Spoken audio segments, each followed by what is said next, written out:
వాళ్ళ అమ్మ పాపం ఏడుస్తుంది. ఏడిస్తే ఎందుకమ్మా ఏడుస్తున్నావు నువ్వు అని చెప్పి అడుగుతాడు. ఏడిసాను.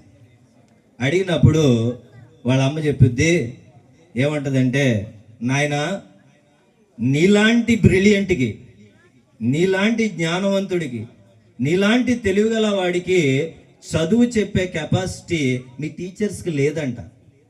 అందుకనే ఇలాంటి స్కూల్లో మీ అబ్బాయికి మేము చదువు చెప్పలేమండి, మీరు వేరే స్కూల్లో జాయిన్ చేయండి అని చెప్పి పంపించారు నాన్న అని చెప్పి అంటారు.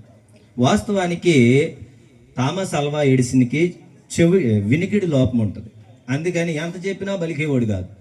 ఇలాంటి వాడికి మేము చదువు చెప్పలేమని చెప్పి పంపించేస్తారు స్కూల్ వాళ్ళు.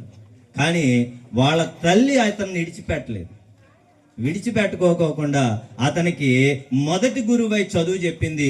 ఈరోజు ప్రతి ఇంట్లో వెలిగేటువంటి లైట్స్ ఉన్నాయి చూసారా, అవి కనిపెట్టింది, బల్బులు కనిపెట్టింది థామస్ అల్వా ఎడిసన్. చూడండి, అంటే ఇది ఎందుకు మీకు చెప్పాల్సి వచ్చిందంటే, మేము ఇక్కడ పాఠాలు చెప్తాం, కానీ మీ పిల్లలకి మొదటి గురువులు మీరే. అర్థమవుతుందండి? మీరు ఇది గమనించాలి. మీ పిల్లలకి మొదటి గురువు మీరే. మీరు ప్రోత్సహించాలి.